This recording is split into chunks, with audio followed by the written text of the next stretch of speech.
stalwart in your opposition of Vladimir Putin. The same cannot be said for the leader of your party, Donald Trump. Last night, he finally condemned the invasion, but he also repeated his praise of Putin, calling him smart. Earlier in the week, he called him pretty smart. He called him savvy. He says NATO and the U.S. are dumb. Are you prepared to condemn that kind of rhetoric from the leader of your party? George, you've heard what I have to say about Vladimir Putin, that he is a ruthless dictator who's launched a naked, unprovoked war of aggression. Thankfully, the Ukrainian army has anti-tank missiles that President Obama would not supply, that we did supply last time Republicans were in charge in Washington. That's why it's so urgent that we continue to supply those weapons to Ukraine. Why can't you condemn Donald Trump for those comments? George, if you want to know what Donald Trump thinks about Vladimir Putin or any other topic, I'd encourage you to invite him on your show. I don't speak on behalf of other politicians. They can speak for themselves.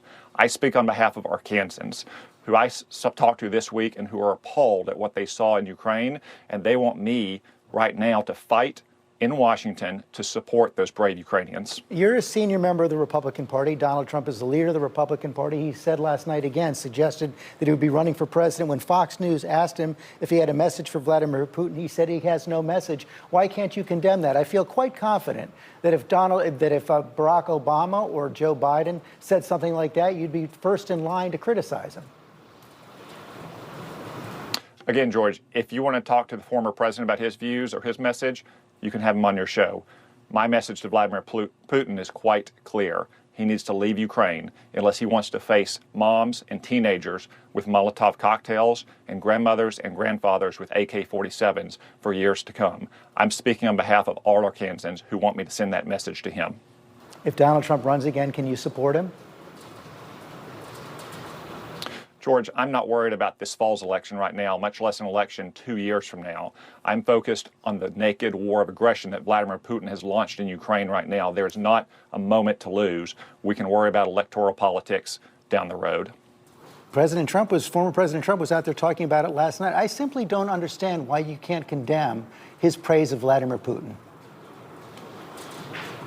George, again, I don't speak on behalf of other politicians. They can all speak for themselves. I'm delivering my message to you, which I said has been clear, whether Barack Obama was president, whether Donald Trump was president, and now whether Joe Biden was president. That Vladimir Putin has been a ruthless dictator for years. Too many people have not taken the threat seriously, and that's why you see the images we see in Ukraine now. And where we need to focus is on stopping that aggression, supporting the Ukrainians as best we can. Oh, I think I have an idea as to why Tom Cotton is incapable of condemning Donald Trump for calling Vladimir Putin savvy and genius. I think if I racked my brain hard enough, I could probably come up with the answer to that one. Just, if I think about it real hard. What this further proves, as if we actually needed further proof, is that the GOP's only operating principle is fear of Donald Trump. That's it. It's not fiscal responsibility, it's not states' rights, it's not family values, it's not deregulation. They've dropped all pretense of those things after their inability to actually adhere to any of those proved what hypocrites they were. And because, frankly, Republicans stopped caring about any of those things as it devolved into a cult of personality around Trump. Now the only platform is to desperately embrace whatever fleeting thought falls out of Donald Trump's face. He says Putin is good. Suddenly the GOP is planning military parades down Pennsylvania Avenue dedicated to old Vlad. And so in this instance, you have Donald Trump saying this. I went in yesterday and there was a television screen and I said, this is genius. Putin declares it as independent. Oh, that's wonderful. I said, how smart is that? And he's going to go in and be a peacekeeper. That's the strongest peace force. We could use that on our southern border. No, but think of it. Here's a guy who's very savvy. I know him very well. And because the GOP stands for nothing other than blind loyalty to the guy, well, of course Tom Cotton isn't going to have the spine to call him out. Sucking up to Donald Trump is to the GOP what Don't Talk About Fight Club is to Fight Club. There is literally only one rule on the right: bend the knee to Trump. Tom Cotton is proving exactly that. But what I find especially funny about this is the excuse he gives here. I don't speak on behalf of other politicians. Wow, I'll tell you what, that is news to me, and apparently it would be news to Tom Cotton too, considering he never seemed to have any issue speaking on behalf of other politicians before, like when he said Biden's sanctions are inadequate, or that he's been pathetically weak in dealing with Russia, or when he called his UN General Assembly speech a disgrace, or when he called Biden's Olympic diplomatic boycott a half measure, or said that he's always wrong about foreign policy. I mean, I could go on until the sun goes down, but all of that is to say, I thought Tom Cotton lived by a steadfast rule of not speaking on behalf of other politicians.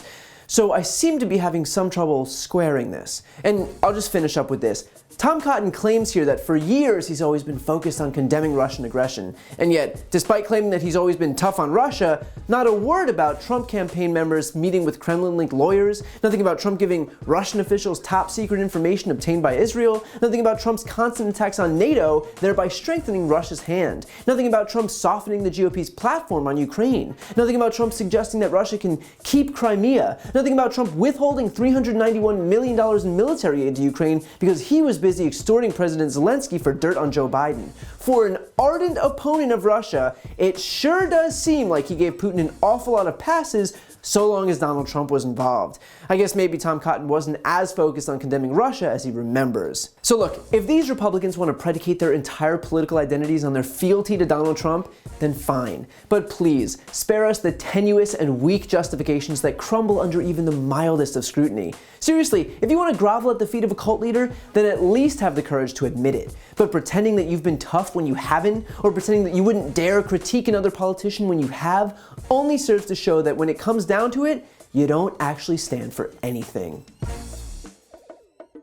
To see more videos like this, click the subscribe button right here on this screen. And if you want to support my work, subscribe to my podcast, No Lie with Brian Tyler Cohen. I cover the most important stories each week, and my guest is always one of the top political figures, including Vice President Kamala Harris, Jen Psaki, Elizabeth Warren, Pete Buttigieg, Nancy Pelosi, Katie Porter, Cory Booker, and so many more. The podcast link is also right here on this screen, so give it a listen and subscribe on Apple Podcasts, Spotify, or wherever you listen to podcasts.